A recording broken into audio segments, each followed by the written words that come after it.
So we're in Genesis 37, and I invite you to turn there with me this morning. Last week, as we started our study of this last section of Genesis, the section that focuses on Jacob's messed up family, we saw how God is working out his sovereign plan in messed up people and families, even when we can't see it. And as the narrative of Genesis 37 continues today, we're going to shift our focus a little bit from that invisibility of God in this account to the methodology of God. So last week we saw how sometimes we can't see what God is doing. Today we're looking at, even when we can see what he's doing, we don't always like what he's doing. The methods that God uses to bring about his salvation plan are not always the ones that we understand or agree with. The story of Jacob's sons doesn't just demonstrate God working behind the scenes when we can't see him, but it also shows how God is working in and through circumstances that we can see but would never choose.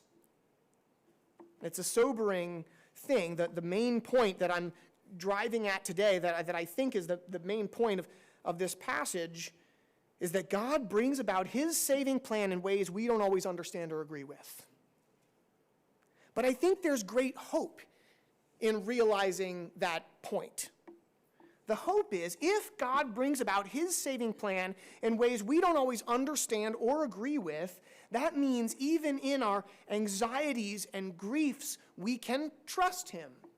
Even when things aren't going the way that we would choose, we know that God is still able to be working in those situations.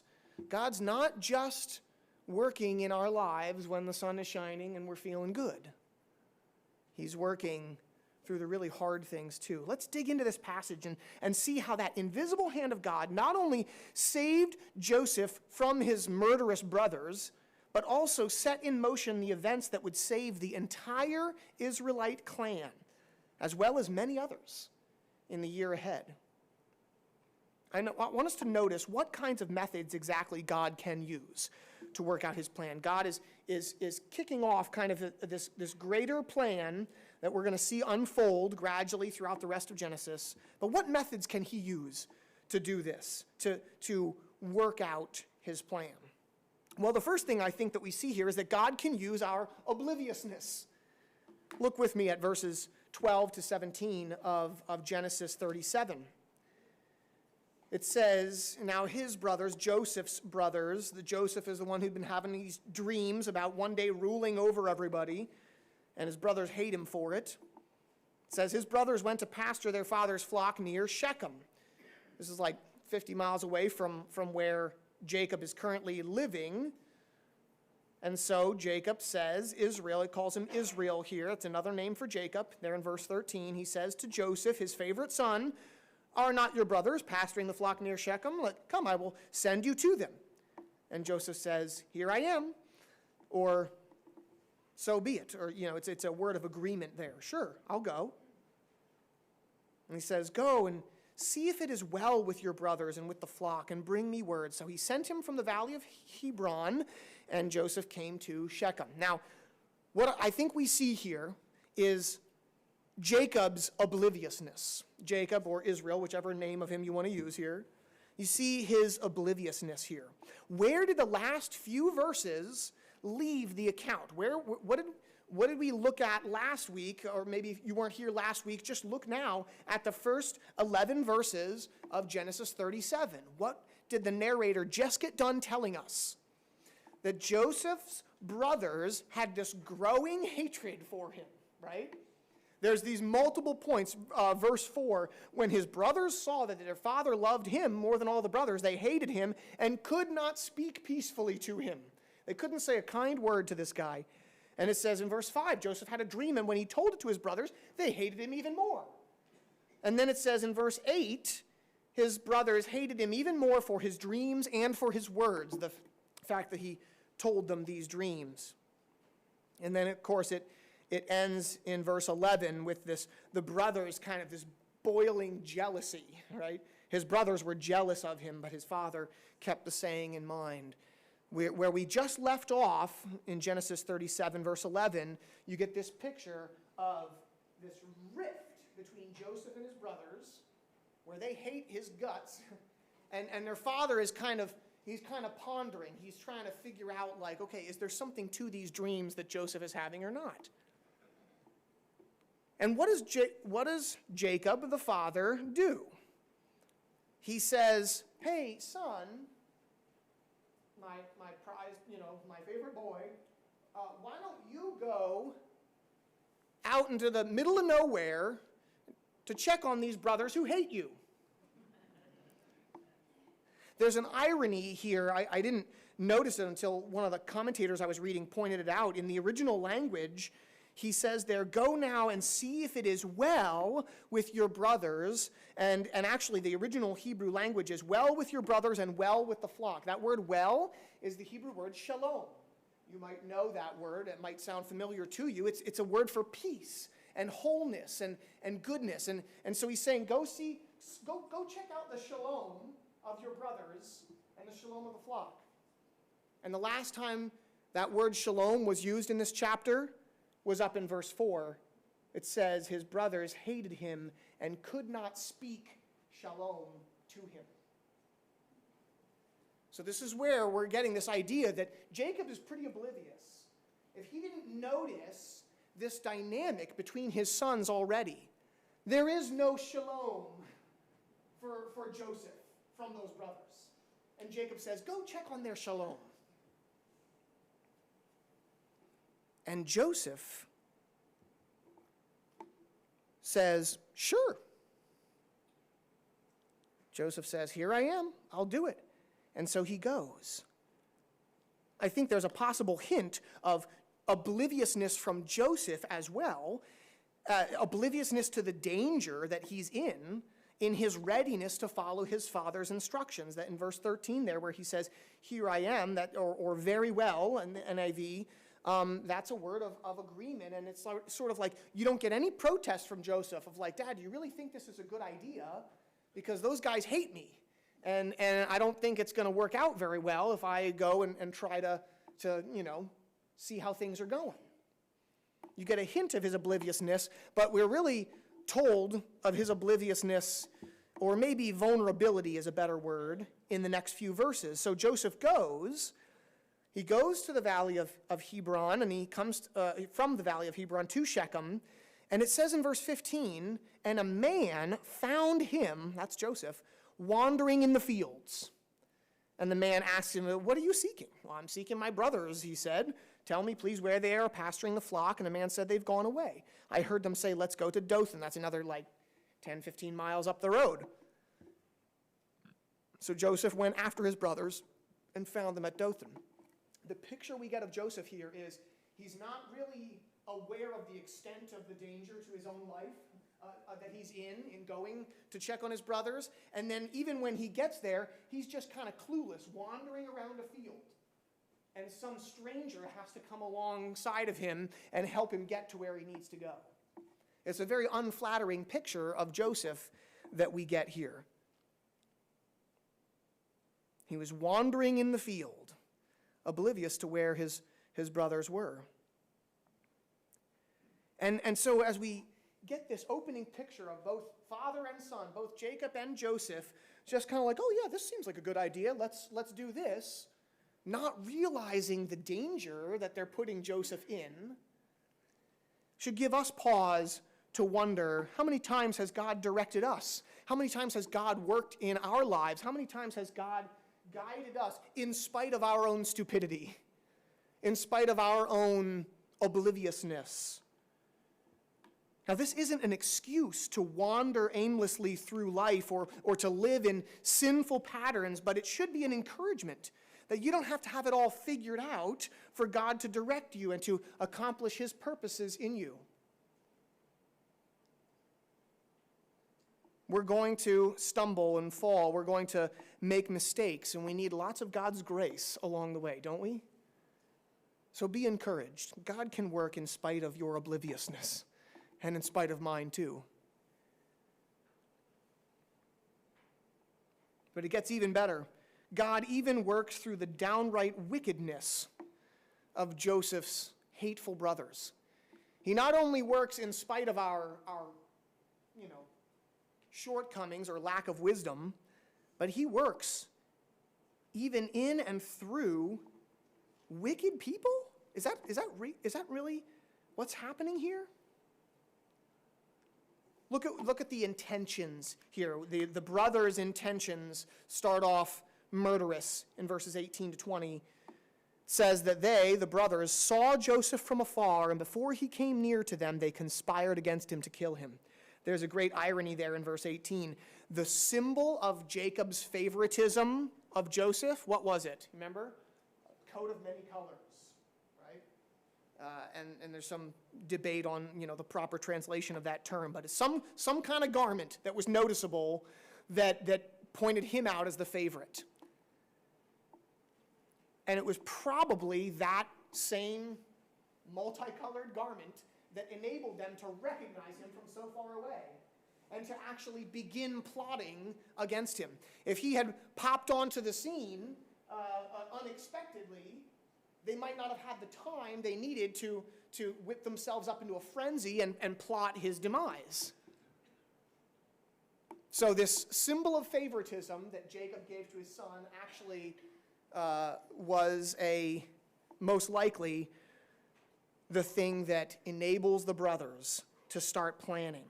And you notice what they say there in verse 18. They said verse 19, they said to one another, "Here comes that dreamer. Come now, let us kill him and throw him into one of the pits. And then we'll say a fierce animal has devoured him, and we'll see what becomes of his dreams." It's interesting there in verse 19 where it says they said to one another. There's not really a ringleader here, right? This is mob mentality. This is, guys who are angry and they're kind of feeding off each other's, anger and bitterness and all of this, whipping themselves up into a frenzy that they might not have done had it just been, one of them who hated Joseph. This is mob rule here. And notice their reasoning. It's not just, let's get rid of Dad's favorite because we hate that he's Dad's favorite. How do they end it? They say, and then we'll see what becomes of his dreams. There's a sense here in which, assuming that these dreams have some kind of significance, if you're assuming that Joseph's dreams are from God, which the brothers must have been kind of assuming that, or else they wouldn't have been so, perhaps disturbed by them. But if you're assuming these dreams are from God, then who are they actually trying to combat here? Who are they actually trying to thwart? It's not just Joseph. They're trying to thwart God's plans. They say, let's see what will become of his dreams. It's almost like, what are you going to do about this, God? Huh? Going to make him the ruler over all of us? Yeah, we'll see about that. This is some wicked intentions they've got here. But not all of them are a part of this mob. One guy, Reuben, has intentions of rescue. The opening line of verse 21 there assigns some measure of rescue to Reuben. It says there in this translation, when Reuben heard it, he rescued them out of their hands, saying, let us not take his life. Now the NIV puts in there, he attempted to rescue him out of their hands. What ends up happening, because Reuben speaks up, is that in some sense Joseph is rescued, right? He's not killed immediately.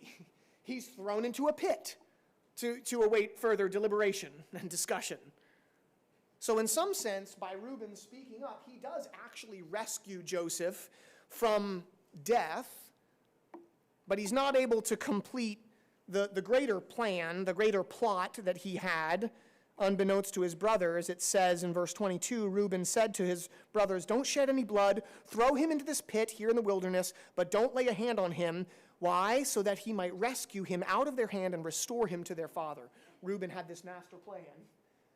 I'm gonna kind of, pacify the mob, let them throw him in a pit, but then I'm gonna come back and I'm gonna get Joseph out and I'm gonna return him to our father. Now, Reuben has reason to take some kind of responsibility in the situation because he's the oldest brother of the 12. This was the picture I was complaining to you all that I had forgotten to put in last week when I was trying to explain this complicated family. So Jacob had 2 wives, Rachel and Leah. He wanted to marry Rachel. His father-in-law switched brides at the last minute on him, and he accidentally married Leah. So then he ended up marrying both sisters, and the sisters got into a battle with each other to see who could have the most kids and become the favorite wife. And they started, when one would stop having kids, she would start using her servant as giving her servant to her husband as like a concubine. And so that's where you get, but you see Leah had the most. She had 4 to begin with, Reuben, Simeon, Levi, and Judah, and then stopped having kids and, and kind of this back and forth started. But Reuben is the oldest. He's the firstborn son. He's traditionally the one that they would expect, that the family would expect to, kind of carry on the father's legacy, right? That's the tradition. The oldest son, he carries on the family name, he gets the blessing and all this kind of thing. And so as the oldest brother, he had at least some authority in this situation to speak to his other brothers and say, no, that, here's what we're going to do. But even in this story, and as we go along, we're going to see Reuben a few more times, his importance and leadership continues to fade throughout the whole account of Joseph. Reuben, the firstborn son, is going to become less and less the leader of the family, less and less counted on for important things. At least in this instance, God uses Reuben to keep them from killing Joseph right away. Now, his full plan of returning Joseph to their father might have been out of compassion, or perhaps he was just trying to get back in his dad's good graces, right? Like back in chapter 35, the Bible tells us that Reuben slept with one of his dad's concubines, and so he was obviously in some trouble. Wasn't the model son. And so maybe there's selfish reasons here. We don't really know. The Bible doesn't comment too much on all of the motivations going on in Reuben's heart. But we know that he definitely intends to return Joseph to their father. And God uses him in the midst of this mob to stay their hand. But Reuben doesn't get the final say. There's another brother, the 4th son of Leah. So Reuben's younger brother from the same mother and father, Judah. He seems only slightly to have a conscience in this whole scenario. He says in verse 27, let not our hand be upon him, for he is our brother, our own flesh. So Judah has maybe a little bit of a conscience, but what's his primary motivation? Profit. Look at verse 25. It says, I'll back up a little bit. Joseph came to his brothers, verse 23. They stripped him of the robe of many colors that he wore. They threw him into a pit. The pit was empty. There was no water in it. This would be like a cistern that had been either carved in the ground out in the wilderness, or maybe it was a natural rock well kind of thing that would fill up with rainwater and things. And so when they're out pasturing the flock, they would stop there to water the flocks. Well, there would be these different pits around, and this one apparently was dry, so Joseph isn't going to drown in there. But then they sat down to eat. They're just having a picnic now, right? They're not convicted about what they just did to their brother. And he didn't go like quietly and willingly, right? This is like a screaming, crying, begging kind of affair. Later on, they're going to say, oh yeah, remember when Joseph was begging for his life and we wouldn't listen to him? So this is a pretty horrific relational thing that has just happened, tossing their brother into this pit. And they're like, all right, let's get some lunch. Let's all gather around, sit down. And while they're there, what happens? Looking up they saw a caravan of Ishmaelites coming from Gilead with their camels, bearing gum, balm, myrrh on their way to carry it down to Egypt. And Judah said to his brothers, "What profit is it if we kill our brother and conceal his blood?" Do you hear the motivation there? It's like, listen, guys, we could make even more. We could get even more out of this deal if we don't kill him. So he's kind of agreeing with Reuben, but he's got an even better idea. Let's sell him. Verse 27. Sell him to these Ishmaelites, and let not our hand be upon him, for he's our brother and our own flesh. And his brothers listened to him. Midianite traders passed by, and they drew Joseph up, lifted him out of the pit, sold him to the Ishmaelites for 20 shekels of silver, and they took Joseph to Egypt. Judah says, I don't care that much about saving my brother, but, I don't want us to be the ones that kill him. Let him die in slavery somewhere. At least we can get some money out of the deal. And even so, even with those wicked intentions, this is a means of rescuing Joseph, isn't it? I mean, what's the alternative? Isn't it interesting that Judah says to his brothers in verse 26, "What profit is it if we kill our brother and conceal his blood? Come, let us sell him." It's like killing Joseph was still on the table, right? That was still an option that they were considering. Reuben got them to hold off for a little bit. Let's just throw him in the pit, don't do anything too rash. And then they're sitting down to eat, and you have to wonder, are they still talking about, well, maybe we will kill him after all? And then Judah speaks up. So the invisible hand of God rescues Joseph twice over from being killed by this angry mob of brothers. And how does he do it? He does it through this older brother who is kind of waning in his influence, and he does it through this younger brother with wicked intentions. He does it through sending Joseph off to Egypt, being sold as a slave. That's what I want us to focus on here, that we get glimpses of God's hand even in the midst of all these wicked intentions. The first glimpse, I think, we get of God's hand is in verse 15, where Joseph is wandering aimlessly through a field, and it says, "And a man found him." Now, Jewish tradition considered that man an angel in the form of a man. There are other instances in Genesis where, for instance, Jacob, the father of Joseph, Jacob sends his family across the river, heading back home, and then it says, "And a man wrestled with him until daybreak," right? There's this unidentified man that just shows up randomly in Jacob's story. Now here in Joseph's story, there's this unidentified man that just shows up randomly, finds Joseph wandering in a field, and gives him directions to get to where he needs to go.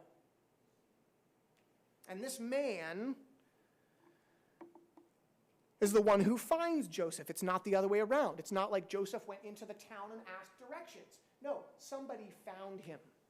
Kind of makes you wonder if this was really just coincidence or not.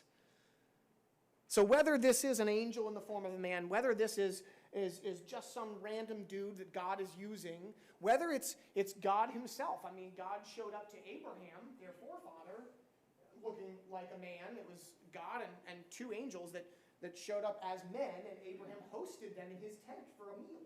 This was before the whole Sodom and Gomorrah thing. So whoever this guy is, angelic, divine, or just a regular guy, if it weren't for him, Joseph would have returned safely to Jacob, wouldn't he? He wouldn't have found his brothers there in the fields of Shechem, and he would have gone back to Jacob and I couldn't find him. And he'd be safe and sound, back with Daddy, where the brothers can't get him. And yet, God moves in such a way that even in Joseph's obliviousness, he's given the directions that he needs to get to the place that none of us would choose to go, right? It's should I go into this situation where at best, I I might get sold into slavery. At worst, I might die. No, but God sends him there. He uses this man in the field to send him there.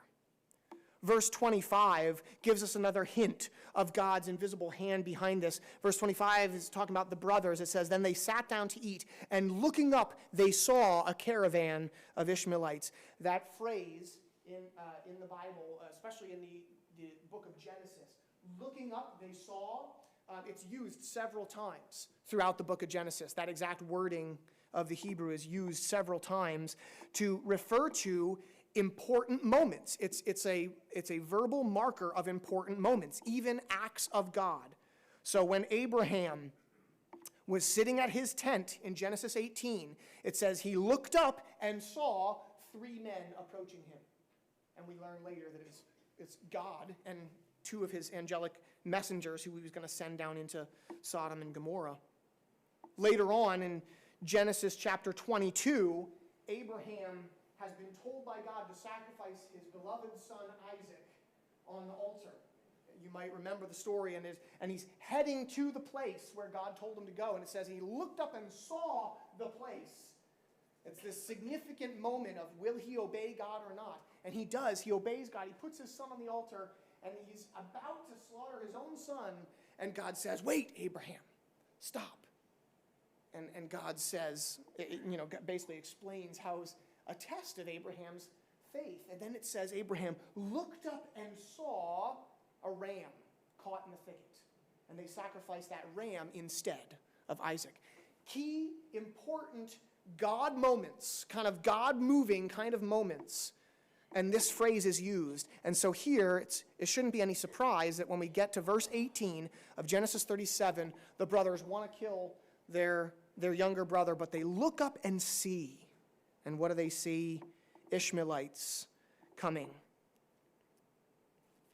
Ironically, also descended from Abraham, right? In order for this caravan to come along at that moment, they had to come from somewhere, and you trace their family line back up to where? To Ishmael, who God was working through, even though he wasn't the chosen son, Isaac. God was working here. We see another hint of it in the very last verse, verse 36. Meanwhile, the Midianites had sold him in Egypt to Potiphar, the officer of Pharaoh, the captain of the guard. Joseph isn't sold to just anybody in Egypt. He's sold to a guy that's part of the king's court. He's a captain of the guard.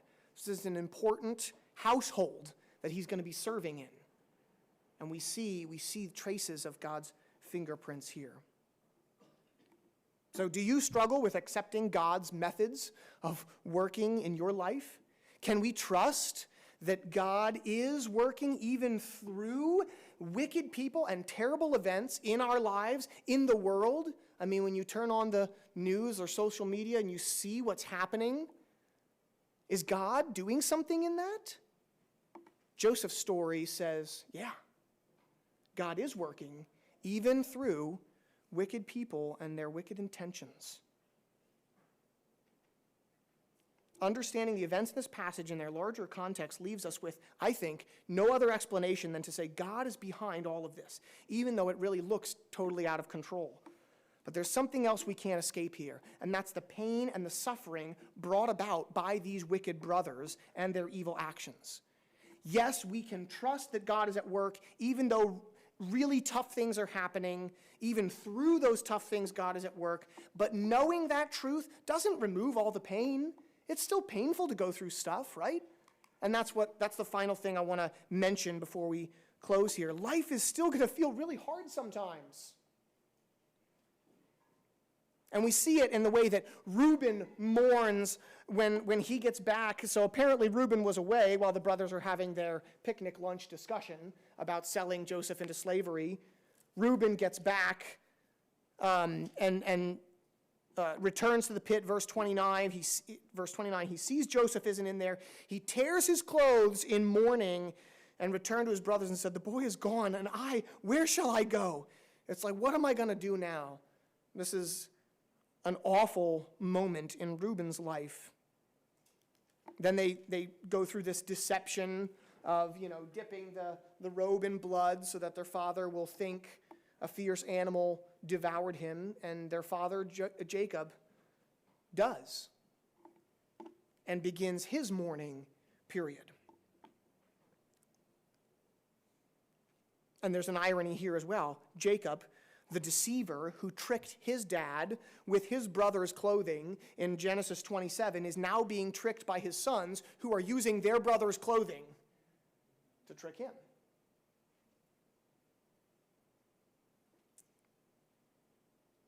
But notice something about this mourning that Jacob engages in. Verse 35, all his sons and daughters rose up to comfort him, but he refused to be comforted. So his mourning is extreme. He will not be comforted, but his mourning is also ongoing. He says, no, I shall go down to the grave to my son mourning. Traditionally, there's a mourning period in this culture, right? So you have I don't know how long it was, a couple of weeks or something. And when the mourning period is over, then you wash and you get up and you kind of go on with life. But Jacob is like, there's going to be no end to this mourning period. I'm gonna die like this in mourning. Were the brothers' lives any better having gotten rid of Joseph? Did it solve their problem? Not really. And just because God is working, even through terrible circumstances, that doesn't mean that we can ignore our own responsibility to walk rightly. Yes, God will still accomplish his purposes, even if we ignore him and do things our own way, but we'll also cause a lot of pain and suffering along the way. We'll still have to live with the repercussions of our actions here in this world many times, even after we've been forgiven by God. And so there's a warning here too. Yes, God is using all of this, but that doesn't make it right. It doesn't make what the brothers did to Joseph okay. It just shows off the glory and the power and the mystery of God, that he can use even those wicked things. But you see the ripple effects of the brothers' actions in their family with a lot of pain and suffering. So I think this passage is pointing out how God brings about his saving plan in ways we don't always understand or agree with, and that this fact should be an encouragement to us. So I want us to end with just a moment of prayer, submitting our fears and griefs to the God whose ways are not our ways, the God who does things that we wouldn't expect, even sending his own son to die in our place. Where the people who should have accepted him, who should have recognized him, instead rejected him, and they didn't just talk about killing him, they actually did it.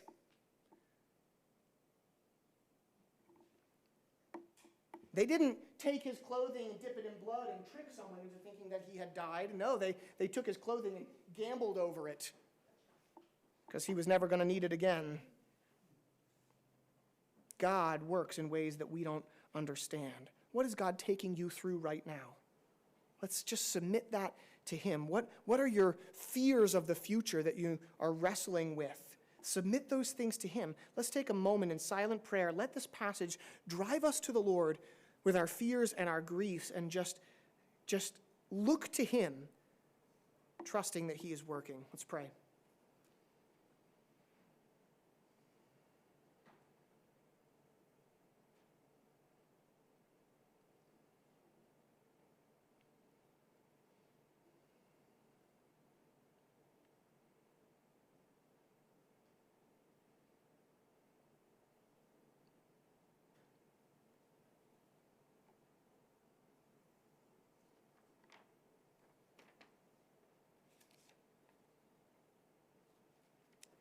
Our Father, sometimes it is really hard to believe that you are working for your glory and our good in everything. There's a lot of pain and suffering that we go through. There's pain and suffering that we put others through. Help us, Lord, to trust you Help us, Lord, to look to you, knowing that you are doing things we can't understand, that you're working in and through things that we really don't like. Give us the faith to walk with you in these things, to keep our eyes on you, to keep trusting you. I pray it in Jesus' name. Amen.